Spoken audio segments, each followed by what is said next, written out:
Look, I'm just trying to open up some wider horror-based conversations here. There are plenty of awesome horror movies out there, but it feels as though only a select few get to stay in the spotlight for any significant amount of time. So let's bring back some underrated classics. Let's force some newer gems into the public eye. And most of all, let's talk some more about horror movies. This is the top 5 scariest horror movies nobody talks about, part 5. Let's go. Coming in at number 5, we've got Motel Hell. Of all the ridiculous 80s horror movies out there, Motel Hell is surprisingly underserved. Like, I'm pretty sure the entire thing is up on YouTube somewhere, Spanish subtitles and all, so there's no excuse not to have watched it at this point. Plus, it's been out for like 40 years now, 41, now that it's 2021. No love lost though, especially as it did get some attention in the excellent 80s horror doc In Search of Darkness. It just never really reached the same level of iconography as a lot of other 80s horror gems. Can't imagine why not though. It's got a little bit of everything. Slaughterhouse vibes, cannibalism, live burials, nasty pig masks, and more. Plus, it's an early example of something everyone wants to see in a horror movie: chainsaw fights. If you have 2 chainsaws locked into each other throwing sparks, your movie's already elevated, no questions asked. But the beauty of Motel Hell is that the chainsaw fight doesn't even really need to be there to make it a fun and freaky flick. It makes it a better fun and freaky flick, but it could exist without the chainsaw fight and still be very good. The story goes like this. Siblings Vincent and Ida run a farm/motel out in the boonies. They've lovingly named their little home away from home Motel Hello, but the neon O is having some issues.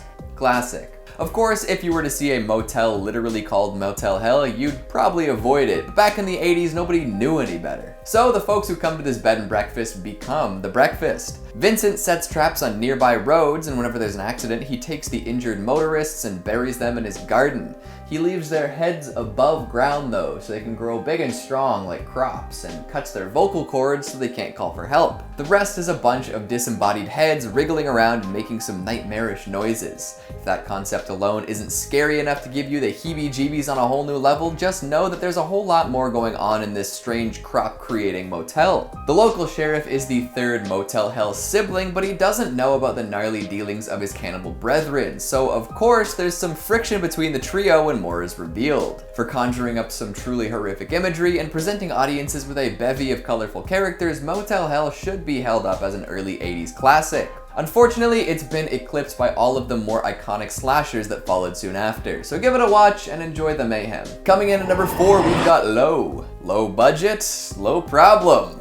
Hopefully you can forgive me for that one. But seriously, that's the best way to describe this tragic and beautiful psychological horror comedy. It's small in scale, with only a few characters interacting over the entire course of the movie, and most of the action happening through flashbacks. But it tells a fascinating story of love and loss, and demons. One location, but it never feels visually boring or stagnant. In fact, a lot of folks say that it feels sort of like a stage play adapted for the big screen, or the small streaming screen. But it released in 2009, so Netflix hadn't quite dominated the entertainment sphere yet. Low is about a man named Justin whose girlfriend, April, is trapped in hell.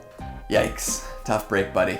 However, Justin has a book on demon summoning, so he cracks it open and decides to summon the demon Low. Low shows up and lets Justin know that it's hopeless to try to find his girlfriend, but Justin doesn't want to give up. Because of the control allotted to him by summoning Low, he demands that Low head back down there and look harder, damn it. As Low bounces back and forth between Earth and Hell, Justin experiences many flashbacks involving different stages of he and April's relationship. A lot of these reveal that April probably was a demon after all, but our boy Justin refuses to accept this. Faust is woven in, and all sorts of potential deals with the devil are considered. Should Justin accept that his love is stuck in hell and move on, living his life alone? Or would dying for that love be a better end to his story?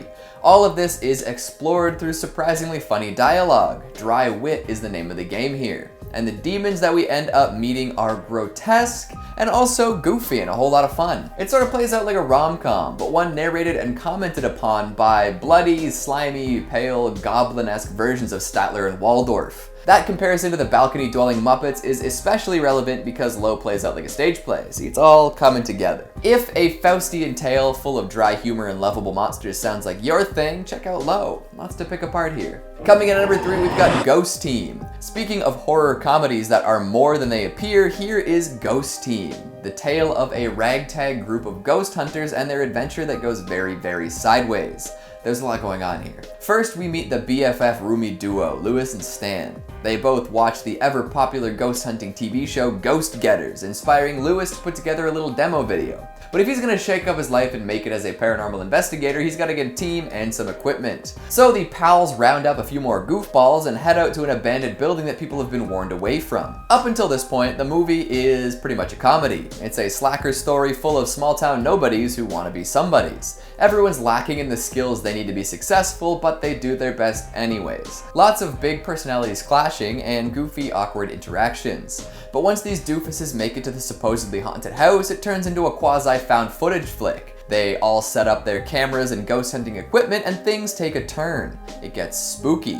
There are some really cool moments woven in here with people disappearing and figures appearing in the background. Ghost Team makes sure not to focus too much on the creepy happenings in the periphery. If you're paying attention, you'll get sufficiently spooked, all while being led from room to room by a group of less than experienced ghost hunters. It has a weird payoff, but definitely keeps the scares and twists coming. Plus, John Heder and Justin Long are in it. This is one to watch with your less horror-inclined friends, but there's still lots to discuss in terms of how they set up the scares and defy expectations.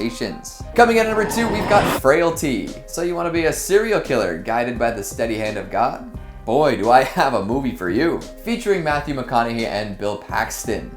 And Paxton's also in the director's chair. Sounds like a blast, right? This is a bit of a mind bender with two timelines going at the same time. We've got Fenton, the supposed son of a serial killer, coming to the police as an adult and telling them all he knows about what his dad and brother supposedly did. But then it periodically flips back in time to when Fenton was a boy and he and his brother Adam helped their father commit all sorts of murder. Their papa claimed that God was giving him visions and sending him on holy missions to kill demons who have taken human form. Anytime he touches someone, he claims to be able to see something that lets him know if they're human or not, and if they fail the test, it's time to meet the axe. This is one messed up movie. This man is deluded beyond belief and seemingly passes these beliefs on to his young sons. But only one can be his true successor, and it's really hard to figure out who the chosen one is. Subdued in its execution but lastingly creepy, Frailty will stick with you long after you watch it. And of course, discussions on who the real killer was and if anyone actually had any real visions make for some very interesting discourse. And finally at number 1, we've got Tigers Are Not Afraid.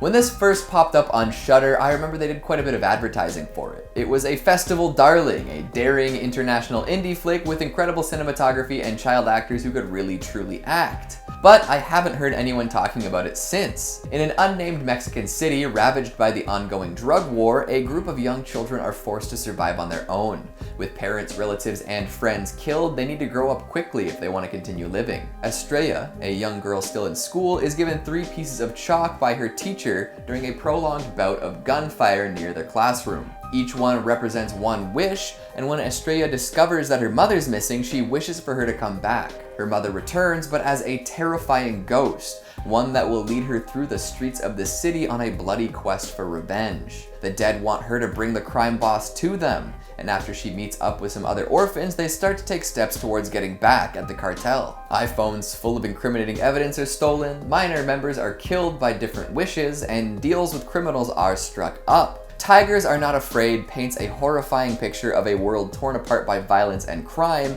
and how the children caught up in it are forced to make sense of it in any way they can. It plays out like a gruesome fairy tale full of costly magic and unforeseen consequences. The ghosts that stalk the night are hideous and haunting too. If it sounds like the movie is just dark and not exactly scary, think again. Although it deals with a lot of themes that are not often explored in horror, some moments are breathtakingly horrifying. So get those motor mouths running and start chatting about these flicks. I promise there is plenty to discuss and lots to uncover. So what'd you think of the list? Have you seen any of these? What are some movies that you wish got more love? Make sure you let me know down in the comments. Speaking of comments, let's take a look at some of your more aerated ones from the top 5 newest SCP Monsters 2021 Part 2. Glenn Smith says, I just want to clarify, I am not the Star Eater, it is just a coincidence.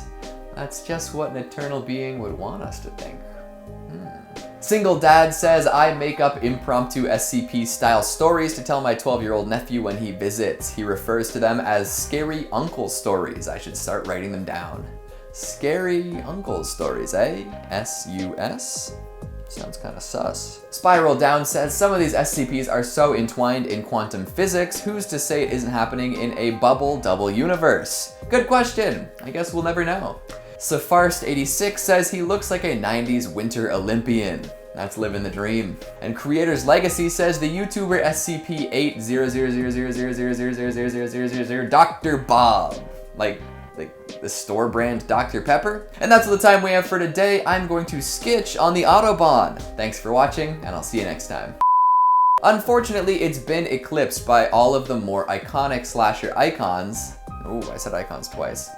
All the while being led, no. Man, what did I write today?